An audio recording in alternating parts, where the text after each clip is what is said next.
तो फिलहाल हम लगातार बजट को लेकर आपसे चर्चा कर रहे हैं और जिस तरीके से बजट को लेकर इस वक्त हर वर्ग इंतजार कर रहा था कि उनके लिए क्या खास होगा, तो इस बजट में अंबाला पंचकुला में खेल छात्रावास खुलेगा। 200 बिस्तर क्षमता वाले खेल छात्रावास बनेंगे। कुरुक्षेत्र जिले में साइकिल वेलोड्रोम, करनाल में एक वाटर स्पोर्ट्स सेंटर्स का निर्माण, पीएम श्री योजना के तहत हर ब्लॉक में 2 स्कूल, पंचकुला में विद्या समीक्षा केंद्र स्थापित किया जाएगा। गुरुग्राम में एक सूचना प्रौद्योगिकी केंद्र, कक्षा 6ठी से 8वीं तक कौशल शिक्षा शुरू की जाएगी।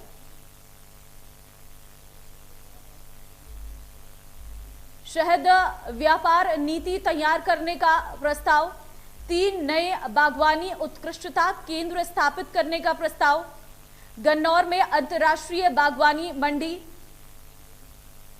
मंडी का निर्माण इस साल शुरू होने की संभावना।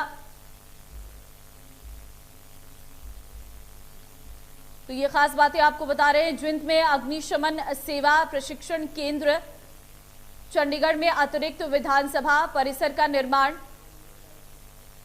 विधानसभा परिसर के लिए 50 करोड़ रुपए का प्रावधान, चंडीगढ़ में कर्मचारियों के लिए बहुमंजिला आवास परिसर, हर जिले में कम से कम एक मोबाइल फॉरेंसिक साइंस यूनिट।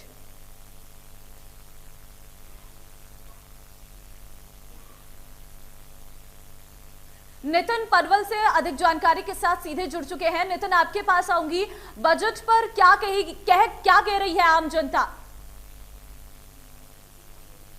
देखिए, जिस तरह आज हरियाणा के मुख्यमंत्री ने आज बजट जो पेश किया है, कहीं ना कहीं हर वर्ग को साधने की कोशिश इस बजट के जरिए की गई और कहीं ना कहीं जो विपक्ष की तरफ से एक बड़ा सवाल आया है कि कहीं ना कहीं ये चुनावी बजट ना हो, तो उसको लेकर किस तरह से जो आम लोग हैं, चाहे वो विपक्ष के लोग हैं या फिर वो किसान हैं, तो किस तरह इस बजट को देखते हैं, तो उनसे हम बात कर लेते हैं। जो आज बजट पेश हुआ है, क्या उम्मीद थी इस बजट से और किस तरह का बजट है? आज हमारे माननीय मुख्यमंत्री जी मनोहर लाल खट्टर जी ने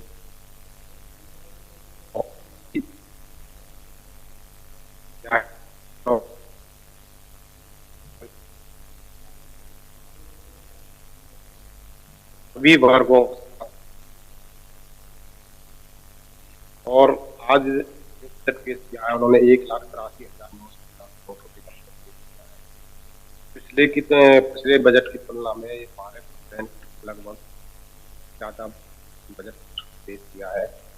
इसमें बुजुर्गों के सम्मान रखने के लिए उनको 250 रुपये बढ़ा करके बुजुर्गों का सम्मान बढ़ाया है। अगर व्यायामशालाओं की बात करें तो बहुत अभी पहले भी खोल। नितिन, तकनीकी खामियों के चलते आपकी आवाज हम तक नहीं पहुंच पा रही, दोबारा आपसे जुड़ने की कोशिश करेंगे। फिलहाल बजट की बड़ी बातें हम आपको बता रहे हैं। गन्नौर में अंतर्राष्ट्रीय बागवानी केंद्र खुलेगा, 2 लाख युवाओं को दिया जाएगा कौशल प्रशिक्षण, 3 नई मेट्रो लिंक परियोजनाएं शुरू होंगी।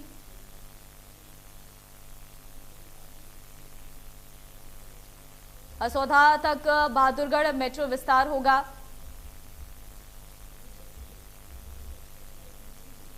हिसार, अंबाला और महेंद्रगढ़ में मल्टी मॉडल लॉजिस्टिक पार्क बनेंगे।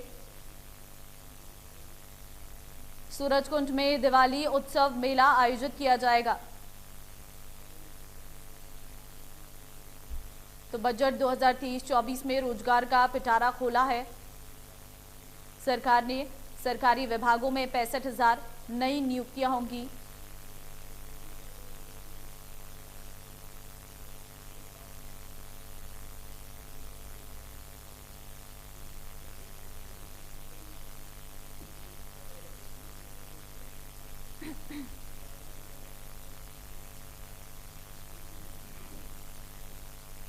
तो फिलहाल आपको बता दें कि 1,83,950 करोड़ बजट।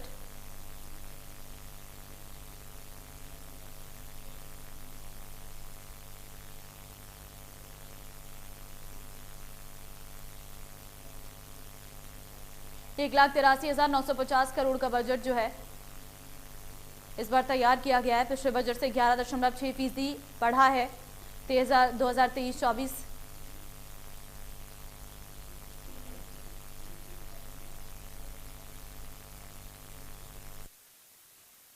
मौजूदा बीमा योजनाओं को समेकित करने, मानकीकृत सुनिश्चित करने और दावों की प्रक्रिया को सरल बनाने तथा लोगों को सीधे लाभ प्रदान करने के लिए हरियाणा परिवार सुरक्षा न्यास की स्थापना की है।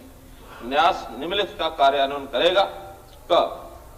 उच्च जोखिम वाले क्षेत्रों में काम करने वाले वर्ग सी और डी श्रेणी के कर्मचारियों और सफाई कर्मचारियों के लिए मुख्यमंत्री हरियाणा कर्मचारी दुर्घटना बीमा योजना। छोटे कारोबारियों के लिए दुर्घटना में मृत्यु या स्थायी दिव्यांगता के लिए मुख्यमंत्री व्यापारी सामूहिक निजी दुर्घटना बीमा योजना। अंत्योदय परिवारों को सामाजिक सुरक्षा कवच देने के लिए मुख्यमंत्री परिवार समृद्धि योजना। स्ट्रीट वेंडर्स, छोटे कारोबारियों और व्यापारियों जिनका वार्षिक कारोबार 1.50 करोड़ रुपए तक है, को प्राकृतिक आपदा या आग के कारण परिसंपत्तियों के नुकसान के मामलों में मुआवजा प्रदान करने के लिए मुख्यमंत्री व्यापारी क्षतिपूर्ति बीमा योजना के संशोधित दिशा निर्देश हाल ही में अधिसूचित किए गए हैं। ये योजना भी 1 अप्रैल 2023 से। वहीं मनोहर लाल ने कहा कि दीनदयाल उपाध्याय अंत्योदय परिवार सुरक्षा योजना शुरू की, जिसमें पीपीपी डाटा के आधार पर 1.80 लाख तय की आय वाले परिवारों के सदस्यों की मृत्यु या दिव्यांगता होने पर फायदा मिलेगा। योजना के तहत 6 साल की आयु तक वालों को 1 लाख रुपए की मदद मिलेगी, तो वहीं 6 से 18 वर्ष तक वालों को 2 लाख रुपए की मदद, 18 से 25 वर्ष वालों को 3 लाख, 25 से 40 वर्ष वालों को 4 लाख रुपए और 40 से 60 वर्ष तक वालों को 2 लाख रुपए की मदद मिलेगी। परिवार पहचान पत्र में सत्यापित डाटा के आधार पर 1.80 लाख अर्थात 1,80,000 रुपए तक की वार्षिक आय वाले परिवार के सदस्यों की मृत्यु या दिव्यांग होने पर सहायता प्रदान करने के लिए दीनदयाल उपाध्याय अंत्योदय परिवार सुरक्षा योजना नामक एक नई योजना शुरू करने का प्रस्ताव करता हूं। ये योजना मृत्यु या स्थायी दिव्यांगता के समय व्यक्ति की मृत्यु के आधार पर सहायता प्रदान करेगी। प्रस्तावित सहायता 6 वर्ष की आयु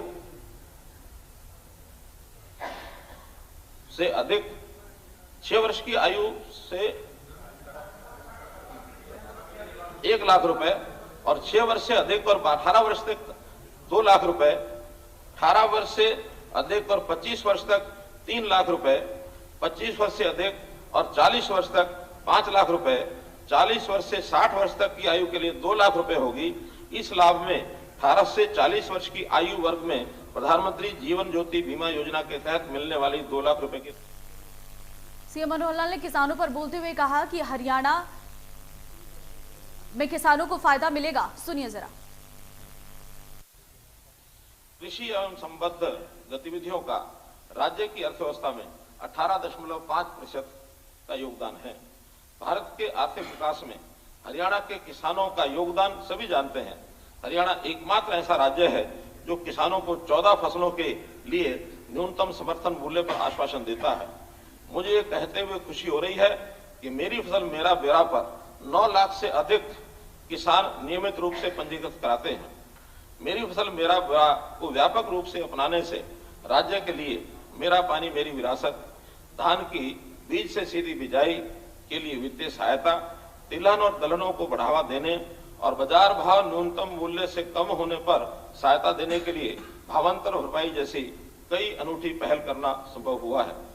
खरीद प्रक्रिया को सुव्यवस्थित करने और सरकारी खरीद की मंजूरी के बाद 48 घंटे में भुगतान के अलावा किसानों को लाभ का सीधा हस्तांतरण सुनिश्चित करने में सक्षम रही है। पिछले 2 वर्षों में सरकार ने कृषि क्षेत्र में क्रियान्वित की जा रही विभिन्न योजनाओं के लिए 428 करोड़ रुपए के अलावा किसानों की फसलों की खरीद के 45,000 करोड़ रुपए से अधिक की राशि सीधे उनके खाते में जमा कराई है। मुझे ये बताते हुए बड़ा गर्व हो रहा है कि कृषि में आय बढ़ाने के हमारे प्रयासों को मान्यता देते हुए भारतीय कृषि और खाद्य परिषद द्वारा हरियाणा को सर्वश्रेष्ठ राज्य कृषि व्यवसाय पुरस्कार 2022 से सम्मानित किया है।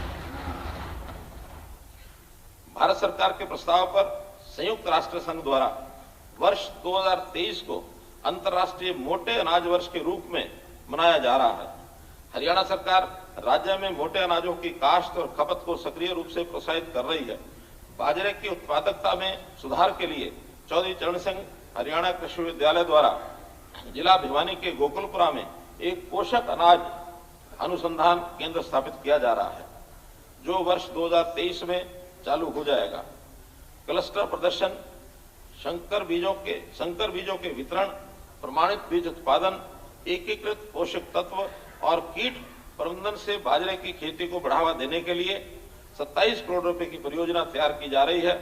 मुझे उम्मीद है कि हरियाणा विभिन्न उत्पादों के माध्यम से बाजरे की खेती की उत्पादकता, इसकी ब्रांडिंग और मार्केटिंग में सुधार करने का। चलिए, इस बुलेटिन में फिलहाल के लिए बस इतना ही। बाकी खबरों के लिए आप बने रहिए इंडिया न्यूज के साथ। नमस्कार। शिक्षा, भाषा, जन स्वास्थ्य